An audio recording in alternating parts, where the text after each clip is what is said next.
Hello दोस्तों, आज हम करेंगे रीजनिंग के महत्वपूर्ण प्रश्न को हल। और दोस्तों, इन प्रश्नों के अभ्यास के माध्यम से आप अपनी किसी भी परीक्षा की तैयारी को बेहतर कर सकते हो। आइए दोस्तों, शुरू करते हैं आज का पहला प्रश्न। यहाँ पर पासे की 4 स्थितियाँ दी गई है। दोस्तों, एक ही पासा है लेकिन उस पासे को घुमा करके रख रखा है और 4 स्थितियाँ हमें यहाँ पर प्रश्न में दी हुई है। तो दोस्तों, हमें प्रश्न में निकालना क्या है। यहाँ पर प्रश्न में लिखा हुआ है कि कौन सा अंक अंक 4 के विपरीत है। तो दोस्तों, हमें यहाँ पर ये पता लगाना है कि अगर 4 पासे के ऊपरी सतह पर है तो 4 जो है उसके निचली सतह पर कौन सा अंक होगा। तो दोस्तों, हमें यहाँ पर यही पता लगाना है कि अगर 4 ऊपरी सतह पर है तो 4 के निचली सतह पर कौन सा अंक होगा। तो दोस्तों, इस तरह के प्रश्नों को हल करने का बिल्कुल आसान तरीका ये होता है कि आपको ये पता होगा दोस्तों कि यहाँ पर जो ये पासे दिए हुए हैं, यहाँ पर 1 से 6 तक नंबर लिखे हुए हैं। बिल्कुल दोस्तों, 1 से 6 तक नंबर ही लिखे हुए होंगे, क्योंकि आपको पता है कि जो एक पासा होता है उसमें 6 फलक होते हैं और 6 फलक है तो प्रत्येक फलक पर एक एक नंबर लिखा हुआ है। और वो नंबर कौन कौन से हैं, 1 से 6 तक के नंबर इन पासों पर लिखे हुए हैं। तो दोस्तों, हमें यहाँ पर ये पता लगाना है कि 4 के विपरीत कौन सा अंक होगा।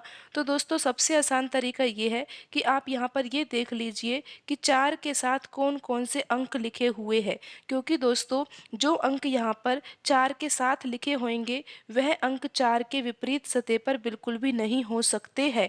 तो दोस्तों, पहले पासे में तो 4 है ही नहीं, दूसरे पासे में भी 4 नहीं है, लेकिन तीसरे पासे में आपको 4 दिखाई दे रहा होगा।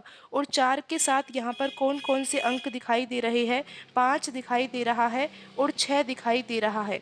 तो इन नंबर्स को हम यहाँ पर अलग से लिख सकते हैं कि 4 के साथ 5 है और 6 भी है 4 के साथ। तो दोस्तों, अगर 5 और 6 नंबर 4 के साथ लिखे हुए हैं तो ये 4 के विपरीत फलक पर नहीं लिखे हो सकते।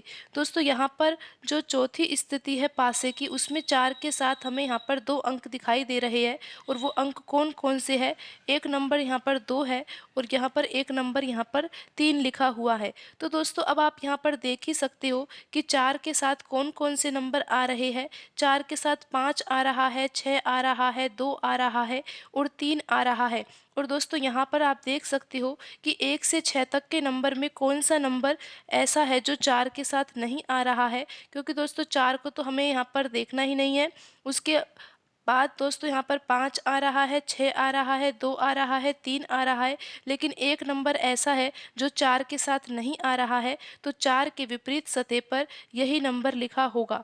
और दोस्तों, यहाँ पर जो आंसर होगा वो आंसर होगा 1। और दोस्तों, यहाँ पर आप देख सकते हो कि जो ऑप्शन 1 है उसमें 1 ही लिखा हुआ है और 4 के विपरीत सतह पर 1 ही होगा। दोस्तों, इस तरह के प्रश्नों का एक तरीका और भी होता है हल करने का। आप यहाँ पर देख सकते हो कि जो दूसरा और तीसरा पासा है उसमें 2 नंबर ऐसे हैं जो बिल्कुल समान है। दोस्तों, 5 और 6 आप देख सकते हो, दूसरे और तीसरे पासे में यहाँ पर 5 और 6 दोनों पासों में समान अंक है। और जो भिन्न अंक है वो कौन सा है, दोस्तों जो यहाँ पर दूसरा पासा है उसमें भिन्न अंक 1 है और तीसरे पासे में भिन्न अंक 4 है। तो दोस्तों, जब ऐसा होता है कि 2 अंक समान है तो तीसरा अंक जो होता है वो विपरीत सतह पर होते हैं। बिल्कुल दोस्तों, अगर 4 ऊपरी सतह पर है तो 4 के निचली सतह पर 1 अंक होगा। आप इस तरह से भी दोस्तों इन प्रश्नों को आसानी से हल कर सकते हो। दोस्तों, यहाँ पर जो आंसर होगा वो ऑप्शन 1 में लिखा 1 ही होगा। दोस्तों, आज की वीडियो में इतना ही, मिलते हैं अगली वीडियो में। धन्यवाद दोस्तों।